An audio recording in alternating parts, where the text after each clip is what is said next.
I'm happy to introduce Von Welch. Many of you know Von from a number of different engagements that he's had because the Center for Applied Cybersecurity Research has been around for a while now. I think he'll probably tell us exactly how long it's been around, and has had some, I would say, some significant impact in terms of the work that we do at universities and the way that we are able to advocate to our administration in many cases the importance that cybersecurity has in our various research enterprises. And so I'm always happy to hear about the work that Von is doing under the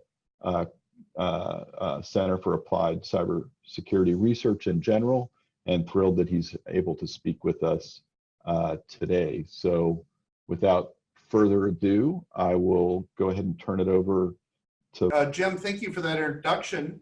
So my home center here at Indiana University is indeed the Center for Applied Cybersecurity Research.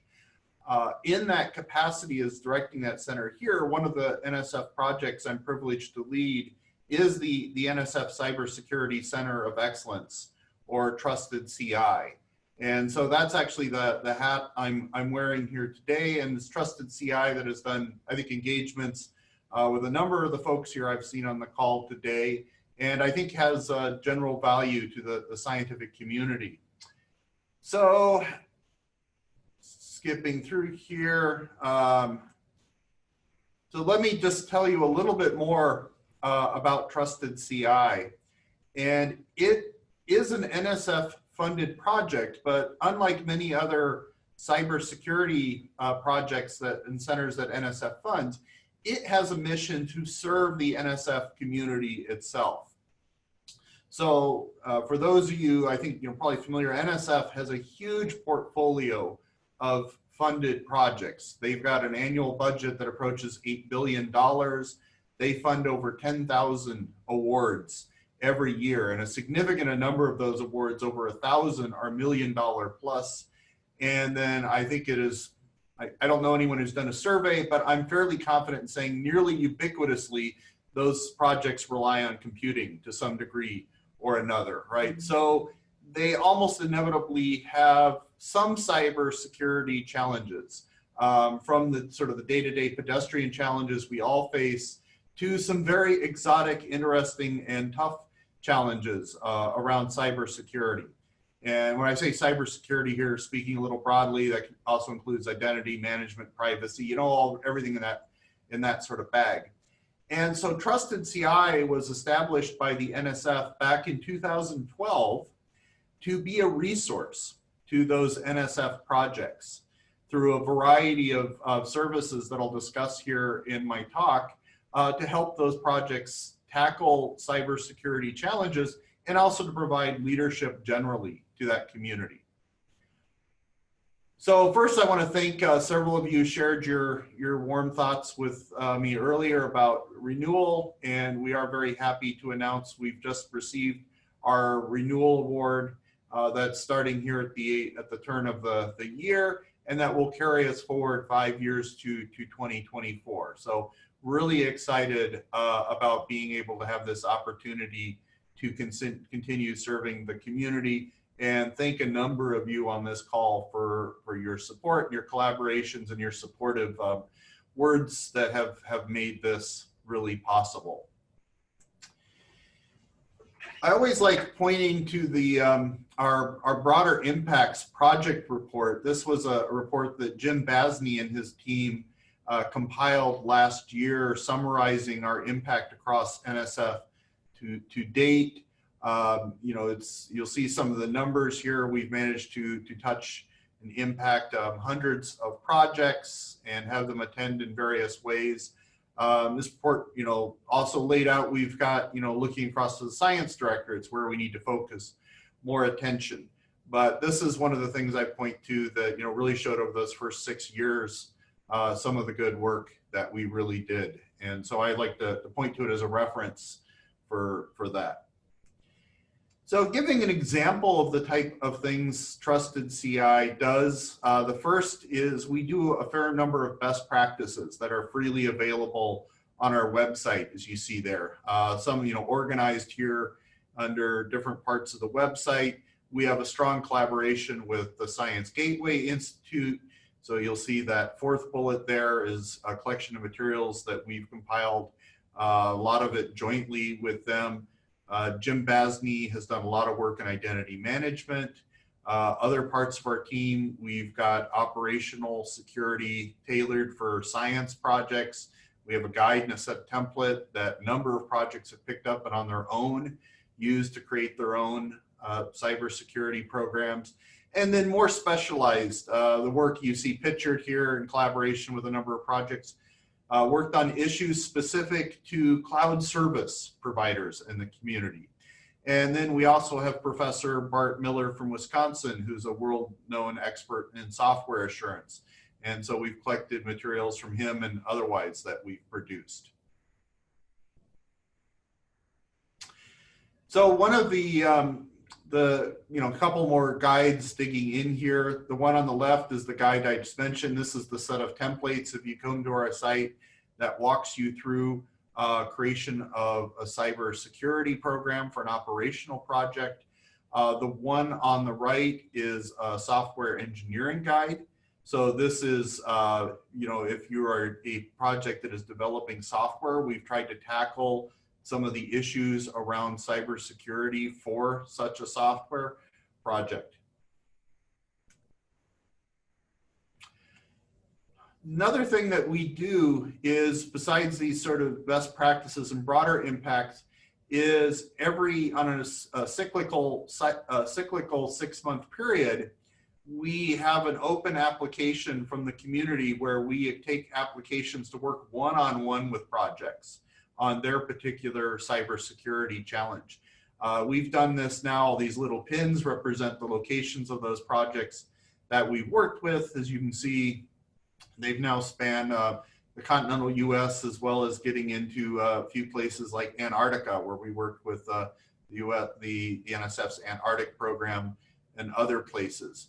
The window for those applications actually just closed, and we're going to be announcing our engagements for early 2020 here shortly, but expect around the late winter of 2020, we'll have another engagement application period for the latter half of 2021. And this isn't to say we're always happy to answer quick questions and whatnot, but these establish a place where we can do a deep dive with a project over a course of a number of months. Hope to see some of you next month. Every year we host a Cybersecurity Summit where members of the community get together and share lessons and other experiences around cybersecurity for NSF Science. This year it has moved out of DC, where it's historically been, and we're going to start actually moving it around the country. So we'll hope to see some of you there. If not this year, then perhaps next.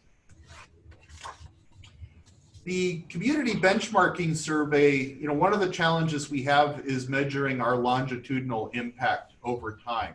So a few years ago, we started surveying the community to start understanding where they were in terms of cybersecurity and their level of maturity, so to speak. And so every 2 years, we put out this survey.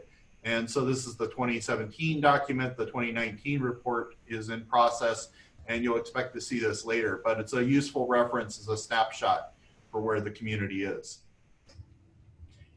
We were very excited this year to create a fellows program with 6 folks working closely with us on a weekly basis. They helped us really prototype and launch a virtual institute for what a training for research cybersecurity means, and now are helping us engage more deeply with their respective communities.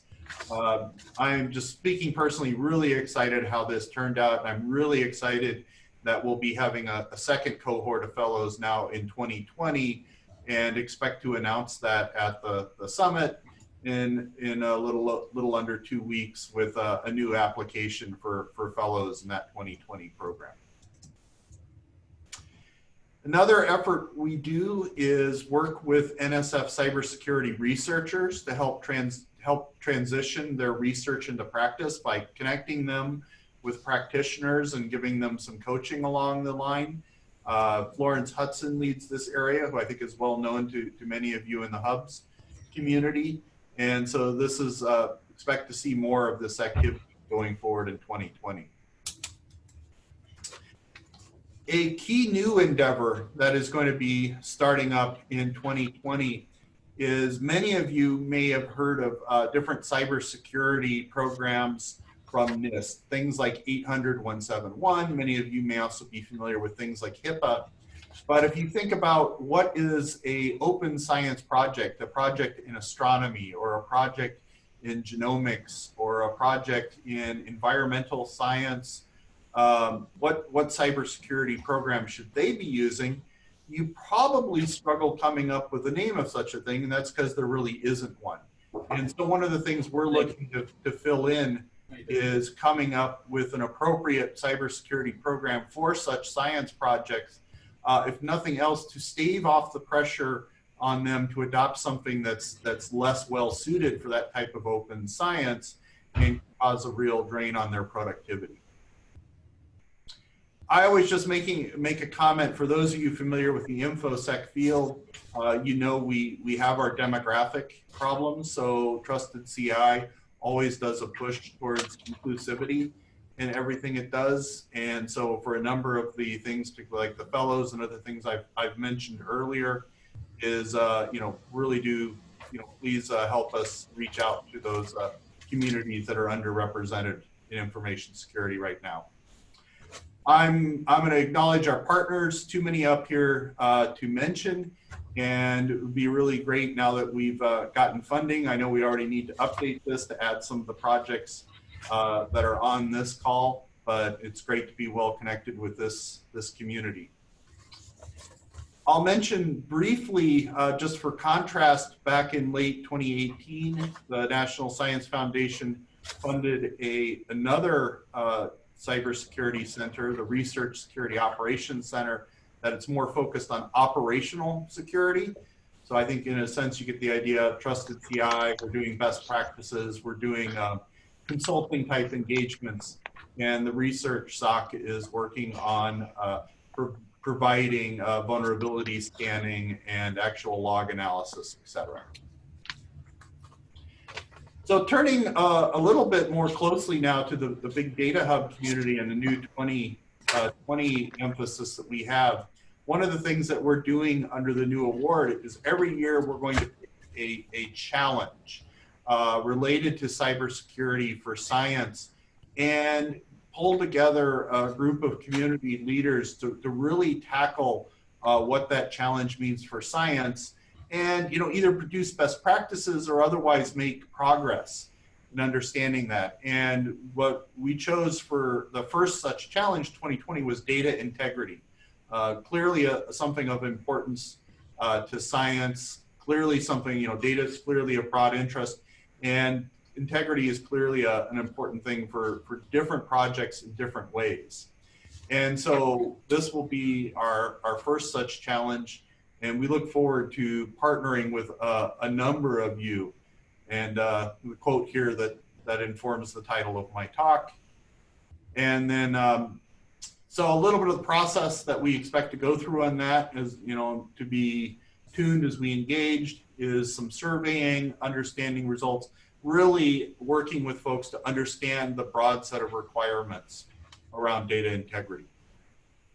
And so here are some of the partners, the 4 hubs, which we're extremely excited about, as well as some science communities we've connected with here through my colleagues at Indiana University. And so this is the initial founding for that group, but we certainly welcome more to this table to broaden our perspective.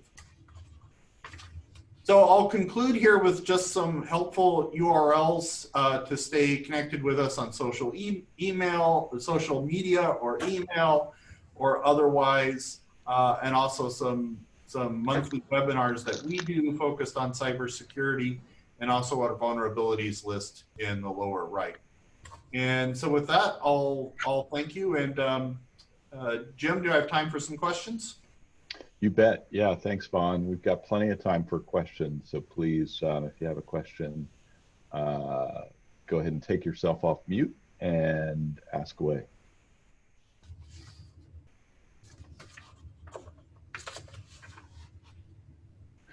So I've got a question. In the second iteration of Trusted CI, Vaughn, what are some of the things that may be different that this community should start to get excited about? Thank you, Jim. Great question. So the first order, I really believe, a lot of what we're doing up till now has worked and has worked well. And we didn't want to introduce big changes because we believe the community is relying on these services and that stability is important to them. So the key thing is if you're used to interacting in Trusted CI in some way, don't expect to see any big changes. That said, what we're looking to do is, some of you may have noticed earlier in my talk, when I talked about the number of projects that NSF funds, over 1,000 a year at the $1 million plus level, and why we're very proud at the number of projects that Trusted CI has impacted, we still have lots of room for improving the breadth of our impact. So we are taking on a couple new areas to try to really broaden that impact in 2020. One of which I've already mentioned to you is two of which I mentioned in this talk were the framework and then also this annual challenge. The one I didn't mention in this talk is a collaboration with the regional networks across the country and in collaboration with the Quilt, for those of you who know that organization. But the goal is to work with those regional networks in the Quilt. Okay, let's talk on Monday. I cannot talk to you right now. To help leverage them and work with them to provide training to all their membership. So this is ways that we're looking to try to really now take that impact and try to expand it out to a greater fraction of that NSF community.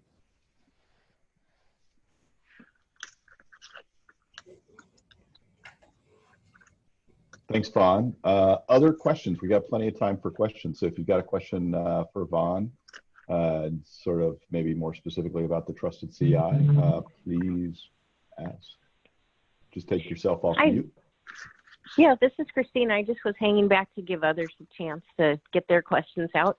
But Vaughn, I just wanted to thank you for giving this presentation. I've been aware of the work of Trusted CI, but I'm really grateful to have had the chance to hear the overarching talk about everything that's involved and also to catch up on where you are currently, and congrats on your renewal.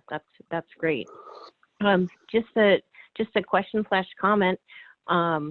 On your partners list, I didn't know if you were collaborating with Women in Cyber, also called WESIS, but I had the opportunity to go to their conference in March, and they're connected to a lot of the other groups that you're hooked in with, so maybe you are already working with them. Well, first, Christine, thank you for the kind words, and if I neglected to say it, I want to thank you all for having me here today. With regards to WESIS, yes, we are, and I'm embarrassed to say they're not on this slide. I think we are on their website, and we are actually working right now on an application for a presentation at WESIS that they're meeting.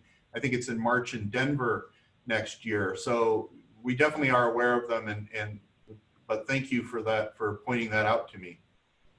Yeah, oh, great. Well, and also another comment on both Trusted CI and WESIS, even though you're really, focused in on cybersecurity, I found both of your programs to be exemplars of how you engage with partners in your target communities, but in models that, you know, could work for more than just cybersecurity. So I hope that people are realizing there's a lot of best practices beyond just cybersecurity embedded here. Well, thank you very much for saying so. We definitely have worked hard in that area of community engagement, and I would, with you know, all hubris aside, would like to agree with you. I think, you know, we've certainly had our missteps and our learning lessons, but we have learned a lot. You know, second only to cybersecurity, community engagement really is our bread and butter, and I feel we've learned a lot about that over the past 6 years. Other questions?